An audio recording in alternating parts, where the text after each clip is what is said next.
Нов повик на премиерот Мицкоски до опозицијата да го одблокира носењето на изборниот законник, кој е дел од реформската агенда поврзана со ЕУ.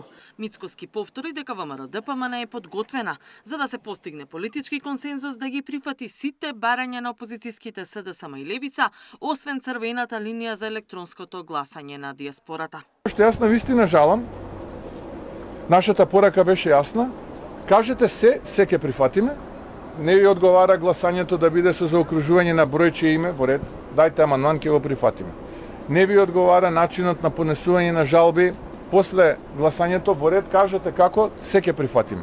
Но наша црвена линија е гласањето на диаспората, бидејќи диаспората мора да се чувствува поврзана со својата татковина, бидејќи наша цел како влада е еден ден таа диаспора да си ја вратиме дома. Јас се надевам дека конечно од СДСМ и од политичката партија Левица, од оваа коалиција ќе се осмелат, ќе ги остават своите политички мотиви во своето политичко мочуриште, ќе се вратат во парламентот, се уште има време и оваа реформа да ја испорачаме.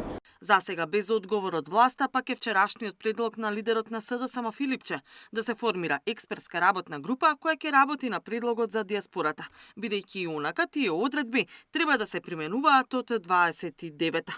Но и покрај повикот на Мицкоски, опозицијските СДСМ и Левица не отстапуваат од речиси 14.000 амандмани со кои вчера ги блокираа изборните правила. Од СДСМ обвинуваат дека власта, според нив, преку неконтролиран систем на електронско гласање на диаспората, го загрозува целиот изборен процес за да ги надомести изгубените гласови дома.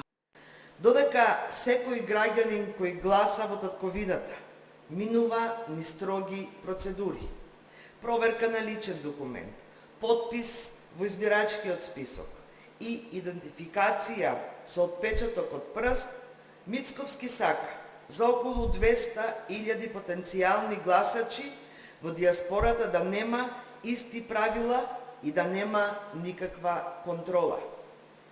Без да се гарантира дека гласот е даден лично, со можности за злоупотреба од ВМРО, со притисок, со присуство на други лица и злоупотреба на идентитетот на гласачот.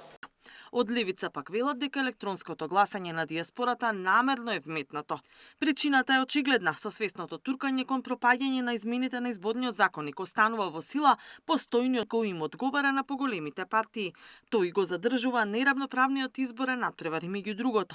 Овозможува Левица и на следните избори да остане единствената парламентарна партија со пратеничка група која ќе биде лишена од можности и средствата за рекламирање, додека сите останати учесници ќе располагаат со таа можност, коментираат од партијата на Пасиев. Според последните информации од собранието, за да бидат архивирани и преведени сите амандмани, ќе бидат потребни неколку недели, но дури и кога ќе заврши тој процес без повлекување на опозицијските амандмани, речиси е известно дека дебата за новите изборни правила нема да се случи. Катерина Нешкова, Сител телевизија.